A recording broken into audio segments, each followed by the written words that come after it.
Թանկագին հայրենակիցներ, աշխարհասփյուռ հայություն, բարի կամքի մարդիկ աշխարհում եք, իրավապաշտպաններ, մարդու իրավունքների պաշտպաններ, լրագրողներ։ Ստիպված դիմում եմ ձեզ, քանի որ այլ ընտրանք պարզապես չունեմ։ Դուք գիտեք, որ մենք արդեն 3 տարի այստեղ ենք, դատական գործընթացներ են գնում եւ այլ իհարկե մեծ խախտումներով, բայց վերջի այդ խախտումներին գումարվել է եւս մեկը։ Անհետացել են իմ այստեղ ուրեմն վերաքննիչ դատարան ուղղված նամակ բողոքներից, որպեսզի նաև վերաքննիչ դատարանում վերանայվի այս գործը։ Իսկ մենք դուք գիտեք, որ ուզում ենք դիմենք միջազգային դատարան։ Իմ հաստատանն է դրա մասին տեղյակ պահել 20 թվականի մայիսի 7-ին, ասելով, որ վերջին օրն է դիմումների հանձնման։ Եվ այն իհարկե անակնկալ էր, քանի որ վերջին օրը պետք է լիներ փետրվարի 25-ը, իսկ փետրվարի 23-ին ես 2 դիմում ուղարկել եմ մեկուսարանից, մի հատ էլ նամակ մեկուսարանի պետի միջոցով խնդրանքով, որ սա ուղարկեն։ Եվ այդ ամենը անհետացել է, չկա։ Ստիպված եւս մի նամակ եմ գրել, բայց չգիտեմ պատասխանը, հետեւաբար չի բացառում, որ փորձ անեն, որ թույլ չտան, որպեսզի ես դիմումներս ներկայացնեմ վերաքննիչ դատարան։ Բացի դրանից մեկուսարանից տեղափոխվելու ժամանակ ապրիլի 21-ի մեկուսարանից բանտ արգրավել է նաև իմ վերջի ելույթը ուրեմն առաջին ատյանի դատարանում դեկտեմբերի 19-ին 2025 թվականին։ Սա նույնպես ոչ այլ ինչ է, քան քայլ ոչնչացնելու բոլոր քննադատական ուրեմն ելույթներ։ Հետևաբար խնդրում եմ բոլորդ սա ընդունեք որպես տեղեկություն միջազգային դատարանի որպես ի վարույթ, իսկ միջազգային հանրությանը ի գիտություն, որովհետև մենք ուզում ենք իսկապես դիմենք միջազգային դատարան եւ այստեղ միայն այդ դրանով է հնարավոր այդ հարցը կարգավորել։ Հետևաբար կոչ եմ անում բոլորիդ օգնել մեզ այս ուղղությամբ համայն հայությանը եւ բարի կամքի մարդկանց։ Ես սա անում եմ անուն արդարության, ժողովրդավարության, մարդու իրավունքների պաշտպանության, անուն իսկական խաղաղության։ Եվ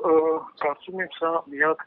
ճանապարհն է այս ուղղությամբ։ Հետևաբար նաև կխնդրեի, որպեսզի պահանջեք, խնդրեք, որպեսզի մեր վերջին ելույթները ձեզ տրամադրեն նաև տեսանյութով, եթե արդեն չեն ոչնչացել։ Իսկ հիմա ես կուզենայի հակիրճ ներկայացնեմ դատական գործընթացը, ով է իմանում, վաղը ինչ կլինի հետս,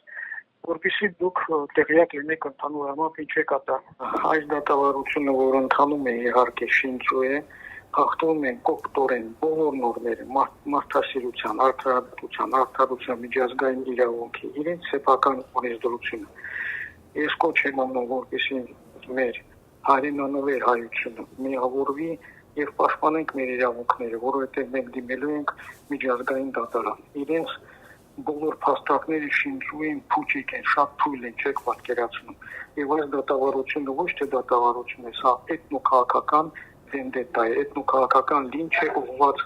մեր ժողովրդի անցյալի, ներկա եւ ապագայի։ Այնքան էին շատ այդ չարաշահումները, այդ խախտումները, որ նույնիսկ որոշ փաստաբաններ դրա մասին նշել են, հայտնելով, որ ժամանակը կգա իրենց համար ամոթ կլինի այդ բոլոր ուրեմն խախտումների համար։ Ես կասեի նաև ցավոտ կլինի, որովհետև կան որոշ գաղափարներ, որոշ չգրված օրենքներ, գրված օրենքներ հավատքի հետ կապված, որոնց խախտումը այդ թվում առավել եւս գիտակցաբար, կամավոր եւ հանդուգն որևէ մեկին չի ներվում երբևիցե։ Եվ մեջբերել են նաև իրենց Ղուրանից մի ասացվածքը, որտեղ ասվում է, որ Աստված չի սիրում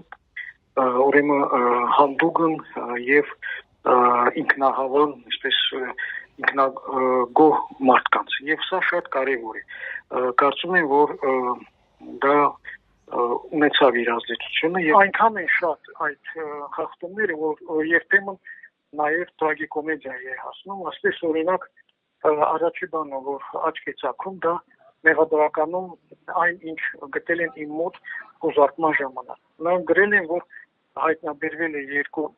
մետրական իրեր, սպիտակ եւ դեղին գույնի։ Այդ սպիտակ եւ դեղին գույնի իրերը իմ ոսկյա ոզնոցն է խաչով եւ տեղողորմյաս կամ թզբեղս, որը արծաթե եւ երկուստեղ ձերքի աշխատանք է։ Հիմա նշում են, որպես սպիտակ գույնի եւ դեղին գույնի ինչ-որ մետաղական իրեր, այսինքն այլ ասել երկարաթե, չգիտեմ, կթալ եւ այլն, ոնց հետո պիտի բացատրեք։ Սա հասկանում եք, սա պետական մակարդակով այսպես դարի դատավարությունն է։ Այնուհետև շատ հետաքրքիր է այսպես կոչված վկանների բարձաբանումները։ Մի վկա, որ ինձ առաջինը ճանաչեց ճակետներում, դա այն էր, որ նա ինձ ասեց, որ դու Վիտալի Բալասանյանն ես, քեզ լավ հիշում եմ, ծեծում էր ինձ, խոշտանգում էր, այնուհետև բոլորը ասեցին, որ նա այլ մարդ է, բայց սա չէր հանգստանում։ Իմ ուրեմն պաշտպանս ասեց, որ նա ինքը չի, սա իրեն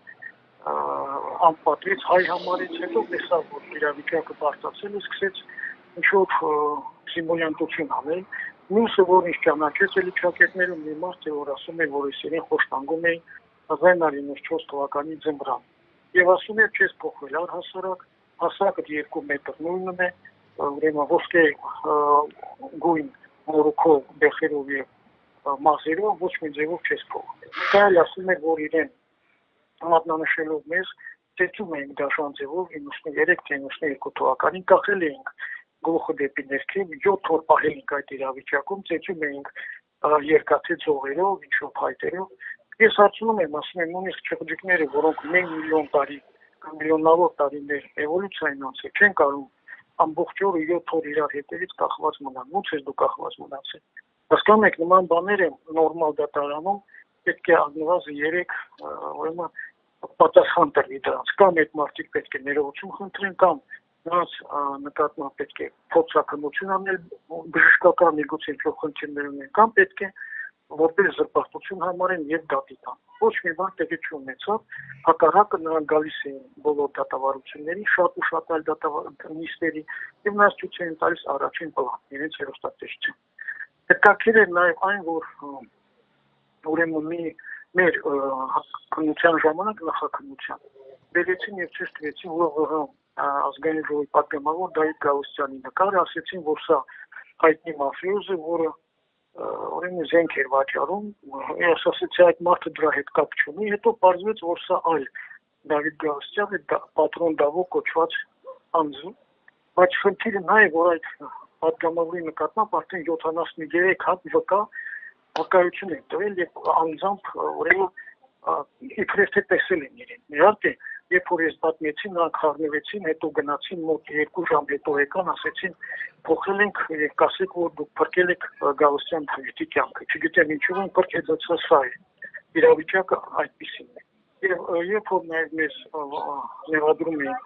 տնտեսական ապօրինի գործունեության մեջ նրանք բերում են որ չճանաչված պետությունները ապօրինի կազմավորումն են եւ նրանց հետ տնտեսապես որի կապ ունենալը արդեն ինքնին ուրեմն հանցագործություն է բայց ինչ է տեղի ունեցել դատավարության ժամանակ այդ թարգմանության սինխրոն սարքը պատրաստված եղել Թայվանի ես դա նկատեցի այսինքն իրենք դատում են անջատողականների օգտագործելով անջատողական աստորեն տեխնիկան բայց ասում են որ չի կարելի պետությունների հետ կապ պահպանել այն երբ որ իրենց ղեկավարությունը միայն 2025 թվականին 2 անգամ է Չինաստան այցելել եւ այնտեղ հայտարարել որ Թայվան ճանաչում է Չինաստանի մաս հասկանում եք այսպիսի բաներ ես սա պատմում եմ փաստերից ելնելով սա ոչ թե երևակայություն հետեւաբար սա է իրավիճակը ինչի է այդպես որովհետեւ կարծում եմ կա պետական այսպես աշխարհակահաղական ատելություն ես համապատասխանել եմ նաև իմ ելույթները եւ սա է պատճառը հասարակ մարդիկ կապ չունեն մարդիկ նորմալ են ամենտեղ եւ այստեղ իրոք շատ մարդիկ տեսել են նաեւ շատ նորմալ մարդիկ ովքեր մեզ լավ են վերաբերվում եւ ընդհանրապես չկա վատ ազգ դրա համար ես երախտապատ եմ բոլոր նորմալ մարդկանց դեպաբար ճշմարտությունը պետք է ասենք այնպեսին ինչպեսին է կա լավ բաները մասնանշեն վատը նույնպես եւ սա է իրավիճակը այսինքն մենք ուզում ենք որ արդարություն լինի դրա համար ներկայացնում ենք եւ այս ամենը նաեւ միջազգային հանրության եւ օգտվելով առիթից ուզում եմ նաեւ շնորհակալություն հայտնել մեր բոլոր բարեկամներին ովքեր այս տարիների ընթացքում մեր մոտ էին մեր կողքին էին թե հայրենիքում թե մեր սփյուռքում թե մեր բարեկամները աշխարհով մեկ տարբեր երկրներում որոնք նույնիսկ ունեն իրար հետ ոչ խնդիրներ հատկապես ակտիվ է Եվրոպան Ամերիկան գիտեն եւ դա շատ լավ է պինդերեք մենք այս պահի դուրսությամբ դերևս ամեն ինչ նորմալ է եւ բանտում եւ այլը տեսնենք բայց շատ շնորհակալություն որտեղ այդ պայքարը ոչ միայն մեզ համար է դա արդարության մարդու իրավունքների ժողովրդավարության համար է